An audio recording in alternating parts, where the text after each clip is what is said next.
अनुजा, जी माहिती आपल्याकडे येते त्याच्यानुसार दोन भेटी झालेल्या आहेत त्यांच्या आणि गेल्या 20 दिवसामध्ये सगळ्यात इंटरेस्टिंग गोष्ट अशी आहे की पहिली जी भेट झाली त्यावेळेस चंद्रशेखर बावनकुळेंनी सुरेश धस यांना घरी जेवायला बोलवलं होतं. घरी जेवायला बोलवलं असताना म्हणजे जे जे सांगितलं जात आहे त्याच्यामध्ये त्यावेळेस चंद्रशेखर बावनकुळे त्यांच्या कार्यकर्त्यांना किंवा त्यांच्या काही लोकांना भेटत होते.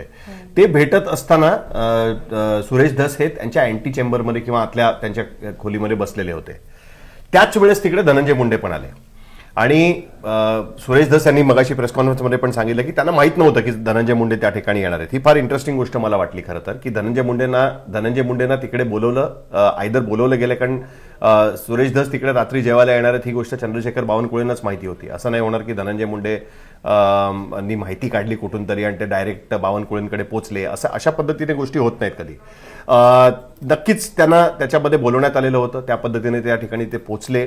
ते पोचल्यानंतर चंद्रशेखर बावनकुळे, सुरेश धस आणि धनंजय मुंडे हे एकत्र काही काळ त्याच्यामध्ये होते. माझी माहिती अशी आहे की त्याच्यामध्ये चंद्रशेखर बावनकुळेंनी थेट विषयाला हात घातला.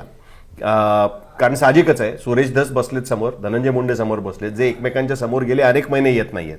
आणि ज्या पद्धतीने सुरेश धस यांनी मोठा धडाका लावलेला होता त्याच्यानंतर सुरेश धस आणि धनंजय मुंडे एकमेकांच्या समोर पहिल्यांदाच आलेले आपण बघितले.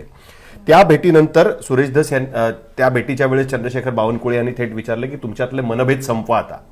कुठेतरी हा मुद्दा संपवायचा पुढाकार हा चंद्रशेखर बावनकुळेंनी घेतला हे आपण आता नक्की त्याच्यामध्ये म्हणू शकतो. चंद्रशेखर बावनकुळे प्रदेशाध्यक्ष आहेत, मंत्री आहेत, सिनियर मंत्री, ऊर्जा त्यांच्याकडे रेव्हेन्यू डिपार्टमेंट आहे, महसूल विभाग त्यांच्याकडे आहे.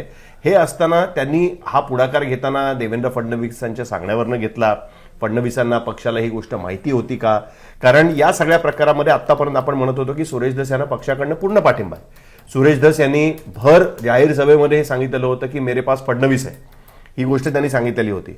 जर त्यांच्याकडे फडणवीस आहेत तर मग बावनकुळे कुठून आले त्याच्यामध्ये? बावनकुळेंनी ही गोष्ट मिटवायचा प्रयत्न का केला?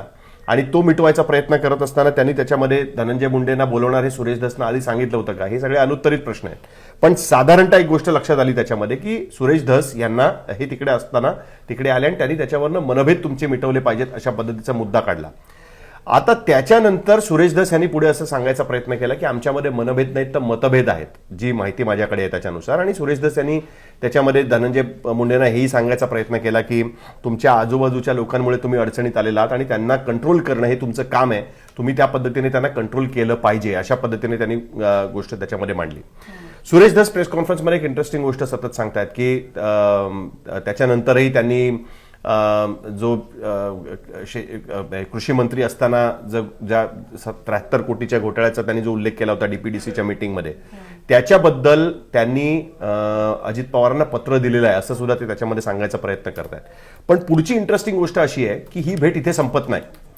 त्याच्यानंतर अपॅरेंटली सुरेश धस यांच्या आजूबाजूच्या लोकांकडनं असं कळतंय की सुरेश धस हे त्यानंतर न जेवताच निघून गेले त्या ठिकाणी बावनकुळेंच्या घरातनं.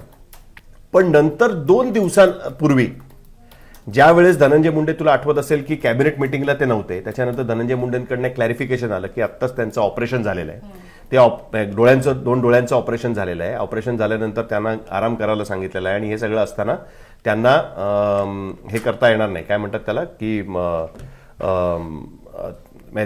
त्यांना बाहेर जाता येणार नाही वगैरे हे सांगितलं होतं. त्यामुळे ते घरी होते. त्या ह्याच्यामध्ये सुरेश धस पुन्हा त्यांना भेटायला गेले आणि त्यावेळेस धनंजय मुंडेंचा परिवार पूर्ण त्यांच्या घरी होता आणि त्यांनी अपॅरेंटली त्यांना हे सांगायचा प्रयत्न केला की तुम्ही घरी राहून उपचार करू नका, हॉस्पिटलमध्ये जा, 2 डोळ्यांचं तुमचं ऑपरेशन झालंय असं तसं वगैरे. आणि माणुसकीच्या नात्याने आम्ही भेटायला गेलो असं एक त्यांनी त्याच्यामध्ये सांगायचा प्रयत्न केला. पण आता इंटरेस्टिंग गोष्ट अशी आहे की हे प्रेम इतक्या दिवसानंतर का उफाळून आलेलं आहे? इतक्या दिवसामध्ये धनंजय मुंडेंचं हे काय पहिलं ऑपरेशन नाहीये. त्याच्या आधी सुद्धा जेव्हा आरोप होत होते तेव्हा सुद्धा धनंजय मुंडेंना डॉक्टरांकडे जावं लागत होतं कुठल्या तरी गोष्टीसाठी. तसं असताना सुद्धा सुरेश धस कधी त्याच्याबद्दल बोलले नाही. धनंजय मुंडे यांना अडचणीत आणण्यामध्ये सुरेश धस यांचा फार मोठा हात आहे, ही गोष्ट तर आपण म्हटलीच पाहिजे. त्यांनी भले राजीनामा मागितला नसेल, पण वाल्मिक कराड प्रकरणावरनं ज्या पद्धतीने त्यांनी धनंजय मुंडेंना कॉर्नर केलेलं आहे त्याच्यानंतर ही भेट जी आहे ना ती फार इंटरेस्टिंग मला त्याच्यामध्ये वाटते. आणि सगळ्यात इंटरेस्टिंग गोष्ट अशी आहे की ज्याच्याबद्दल आपण बोलूच आता, की चंद्रशेखर बावनकुळेंनी ह्याच्यामध्ये पुढाकार घेतला, ही गोष्ट त्याच्यामध्ये स्पष्ट झालेली आहे. तुमच्यातले मनभेद मिटवा हे जे बावनकुळेंचं सांगण्याचा प्रयत्न आहे, ती गोष्ट मला वाटतं की फार इंटरेस्टिंग त्याच्यामध्ये दिसते. अनुजा,